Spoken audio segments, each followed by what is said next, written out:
On Monday, September 2nd, I landed in Israel and met our VBS collective friend and tour organizer, J.J. Jonah. He picked me up because I knew that it would be a tight window to get from Ben Gurion Airport to the funeral of Hersh Goldberg Poland. In his car, we sped down the highway for us to reach Givat Shaul Cemetery in Jerusalem. Waze informed us that it would be a 40-minute drive. And as we got closer and closer, the time of arrival kept pushing further and further back. We were stuck, standing absolutely still on the off-ramp of the highway. We feared missing the funeral. In a typical Israeli driving maneuver, JJ pulled his car up onto the curb of the highway divider. He turned to me and he said, "Leave all the stuff. It'll be fine." He locked the doors. We deserted his car on the ramp. And we started walking away. We began climbing the hill along with thousands of others. There was something biblical and eternal about so many Jews walking up a mountain in Jerusalem together. The Torah tells us in Sefer Devarim, "Shalosh pamim bashana yera'eh." 3 times a year we will appear on Passover, on Shavuot, and on Sukkot. We will appear before our God, Adonai, in the place that God chooses for us. We should not appear before God empty-handed. We were not empty-handed. Each of us climbed that mountain under the hot sun, carrying with us unspeakable sorrow, pain, grief, disappointment, fear, courage, regret. It felt like it was a pilgrimage we had made as a people before, and unfortunately, it felt like a walk that I am certain that we will have to make again. We climbed to a summit overlooking a vista of our most sacred city, and with every step, we sank to the absolute nadir of despair. I stood shoulder to shoulder with seemingly infinite men and women, teens and seniors, secular and ultra-Orthodox, professional basketball players and rabbis, so many young people, so many young people. We all showed up to join John and Rachel and their daughters in laying Hersh to rest. We stood there to pay our respects to a family that underwent unimaginable horror for 330 days. After 330 days of Rachel and John tirelessly pleading with the world, forcing people across the globe to summon their humanity, building awareness among the serially ignorant, how could it end that way? There was a heavy silence in the crowd. I turned around and surveyed the infinite crowd that extended out in every direction. I stood astonished at the amount of young people who showed up. So many young people. I wondered whether everybody there had actually met him. I stood absolutely certain that every person who attended the funeral would leave changed forever. Ki hine kachomer b'yad hayotzer. We stood there like clay in the hands of the potter. None of us would leave without being reshaped in some manner. On October 7th, Shabbat HaShchorah last year, I began my remarks in this synagogue by introducing this community to John and Rachel and Hersh. I announced that our family friend, Hersh Goldberg Poland, was missing. It would be days before we understood that Hamas had kidnapped him to Gaza. Weeks later, we learned that his arm had been blown off in the Migunit, in the small cement bomb shelter on the side of Route 232, before he was then forced onto the back of a pickup truck that would steal him away to an unthinkable living hell. In late April, Hamas released a hostage video of Hersh. Finally, on Saturday, August 31st, it was confirmed that Hamas had murdered him. I jumped on the first El Al flight on which I could get a ticket. And I rushed to Givat Shaul because I knew that during that funeral, I simply could not be anywhere else. I felt compelled to stand there and to cry there and to reflect there on that mountain in that city that God chose for us. So many tears, an oppressive heat, soul-crushing sadness. And then the massive crowd of family, of friends, of Jerusalemites began to sing. We sang of faith. Ani ma'amin be'emuna shlema. We sang of freedom. Achenu kol beit Yisrael. Hanetunim betzaro v'shivya. Ha'omdim ben bayam u'ben bayabasha. We pled with the Almighty, Avinu Malkeinu. Chanenu va'anenu ki ein banu ma'asim. Aseh imanu tzedaka v'chesed v'hoshienu. It was impossible to stand there without feeling that we had reached the end of a long journey of suffering, only to find at the end more suffering. Everyone carried a distinct mantle of failure. After praying, advocating, screaming for his freedom, we had failed. Signs around Jerusalem displayed a singular word, slicha, I'm sorry. President Herzog of Israel spoke first and began with an apology on behalf of the state of Israel. Ani mevakesh slicha mimcha. I ask for forgiveness from you. John said in his eulogy, we failed you, Hersh. On this Day of Atonement, the liturgy paints for us a picture in which we stand in judgment before God. Yet I'd suggest that it's of greater significance, especially this year, that we stand in judgment before one another. Too many young Jewish people have been sacrificed this year. Too many young Jewish people have been laid to rest this year. I'm sorry. We're all sorry. I could stand here today and just offer apologies and regret. I'm sorry to the young people at the Nova Festival whose innocence and spirit were destroyed. I'm sorry to the most liberal kibbutzniks who lived on the Gaza border and dreamt of peace with their neighbors. I'm sorry to all the college students who were taken by surprise by an organized pro-Hamas, pro-Palestinian, pro-terror, Jew-hating movement. I'm sorry to the soldiers of the IDF who are asked to repeatedly risk their lives for our protection and repeatedly get demonized by our media for doing so. I'm sorry to all of the Jewish families, to all of the Bedouin families, to all of the Druze families who have been irreparably broken. I'm sorry to all of the families across the region and indeed the world who have been broken. Although Yom Kippur is a day of atonement, of repentance, of forgiveness, Yom Kippur is also supposed to serve as a day of reckoning, a serious day of consequence, a day in which we look in the mirror and recognize our brokenness. We ask ourselves if our actions this past year have reflected our values. Have our words reflected our values? Could we have screamed louder? Do we live our values? Could we act better? What can we learn from this past year, from our collective despair? Could we advocate stronger?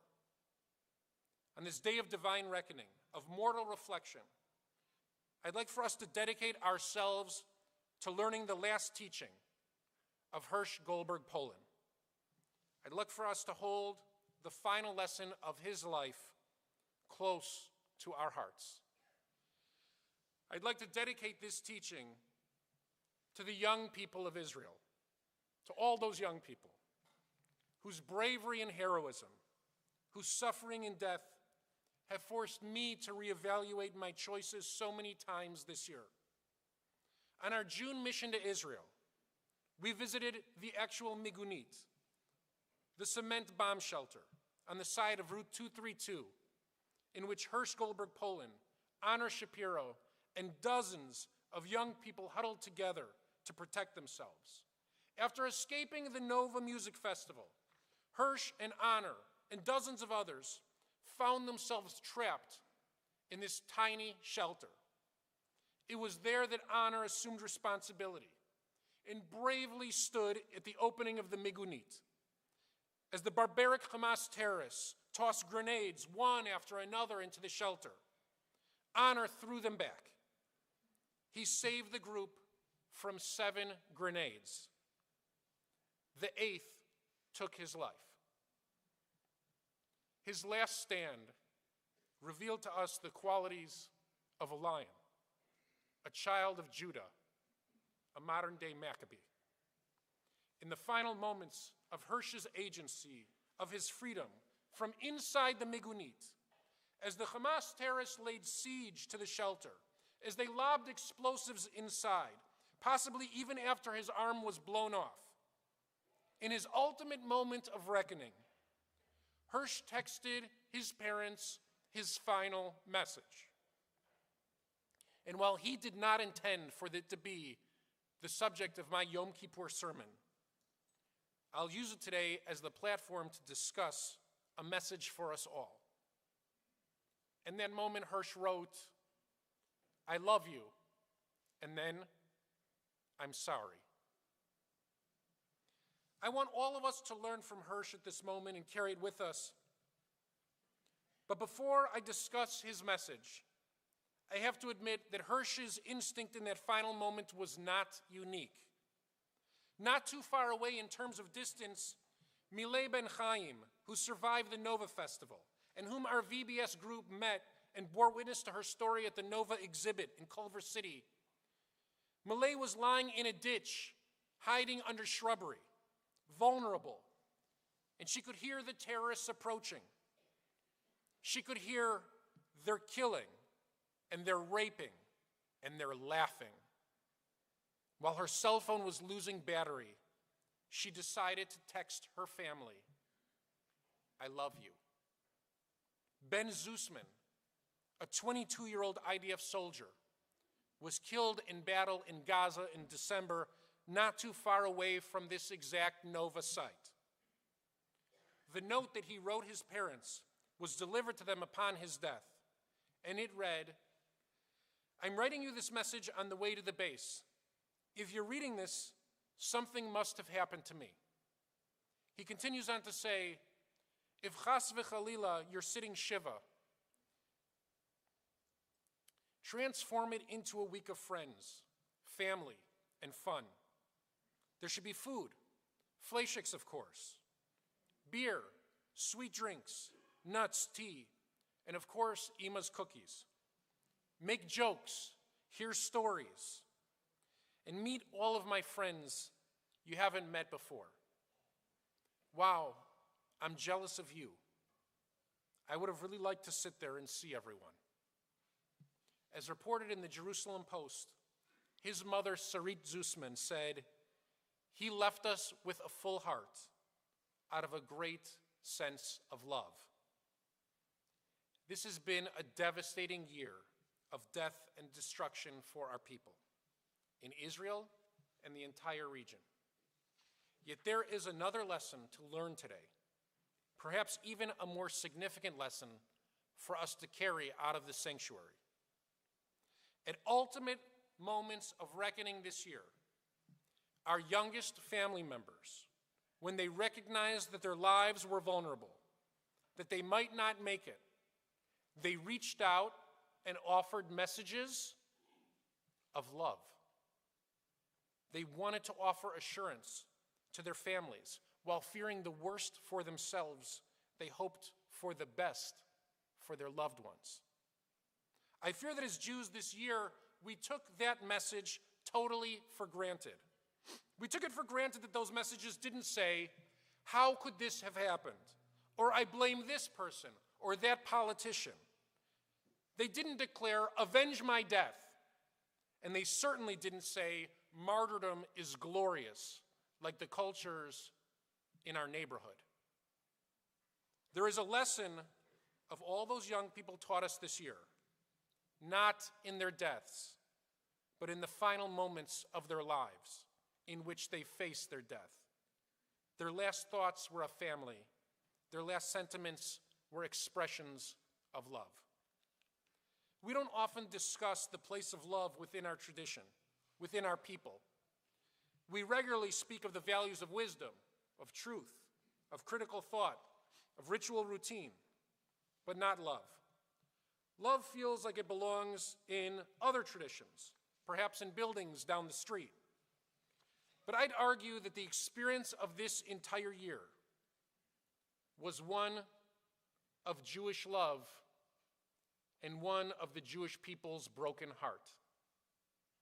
The beautiful souls of the young generation of our people, their Jewish neshamas poured out love until their very last breath.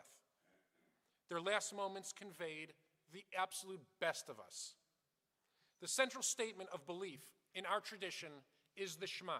Shema Yisrael, Adonai Eloheinu, Adonai Echad. Hear, O Israel, the Lord our God, the Lord is one. Immediately followed by Ve'ahavta et Adonai Elohecha, bechol levavcha, uvechol nafshecha, uvechol me'odecha. You shall love your God with all your heart, and with all your soul, and with all your might. V'hayu hadvarim ha'ele asher anochi metzavecha hayom al levavecha. Take to heart these instructions in which I charge you this day. V'shinantam levanecha v'dibarta bam. And you shall teach the instructions to your children and discuss it with them. Tragically, we lost too many Jewish children. Yet we have managed to transmit the love of our God, our tradition, the love of our family,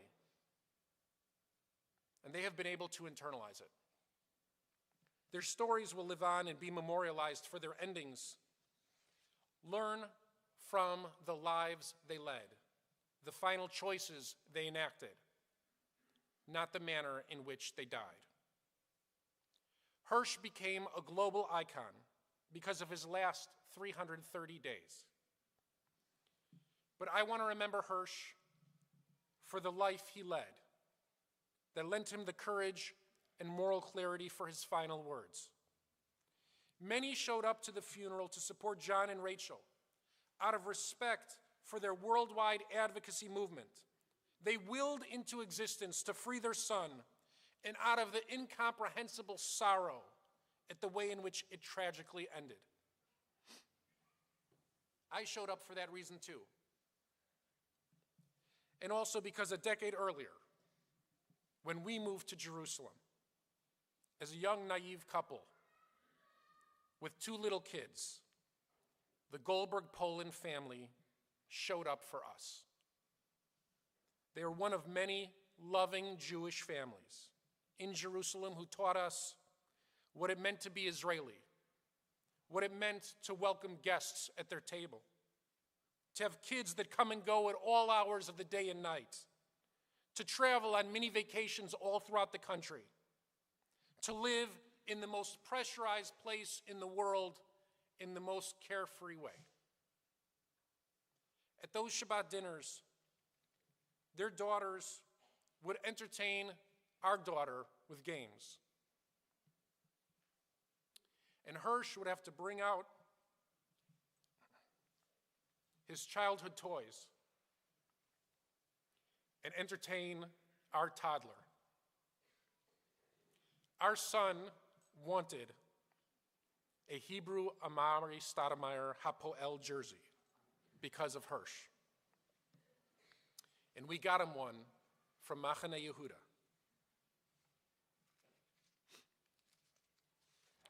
Hersh was funny and patient and gentle. He was simply a beautiful soul who wanted to live life. The lives that we lead and the choices that we make earn us the support that we need in our most challenging moments. The love we offer in our lives return to us many, many times over. Hersh garnered support because it's easy to fall in love with a young man whose heart carries so much love himself. John and Rachel's lives of chesed and generosity earned them goodwill across the globe. I have had the honor and the privilege of sitting with many at the end of their lives. You can learn a lot about people by being a part of their end. You can gain a great deal of clarity about what they value as important.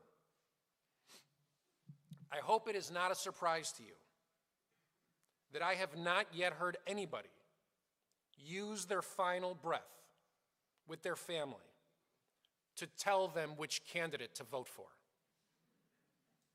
I have never, ever heard anybody say to their family in their final moments that they wish they had spent more time at work or made more money during their lives.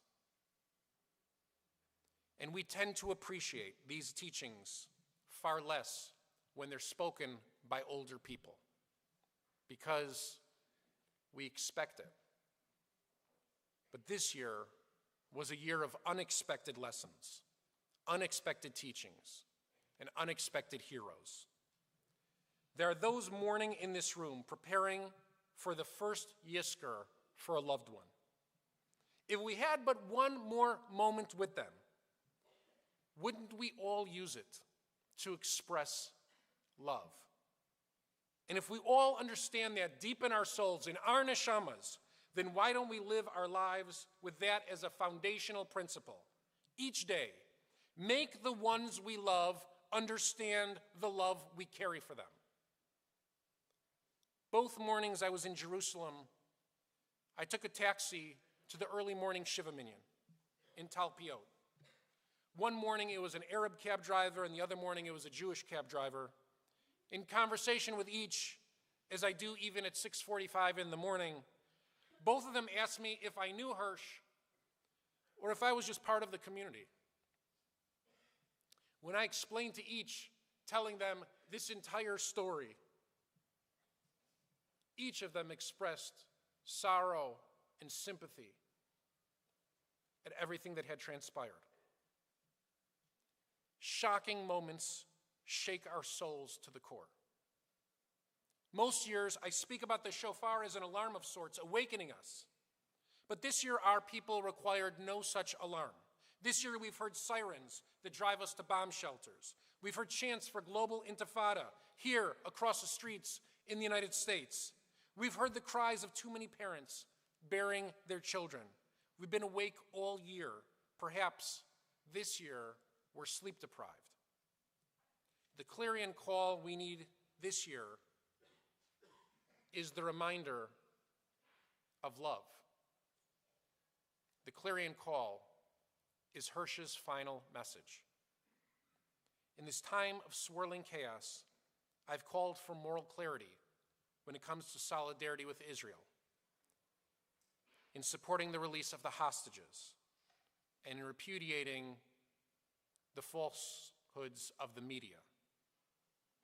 Now, after a year of reckoning, I think it's time to understand one of the great unspoken lessons of this year, mostly revealed to me by our youngsters. At our core, we are a loving, compassionate people, and we must never lose sight of that. We must never forsake that.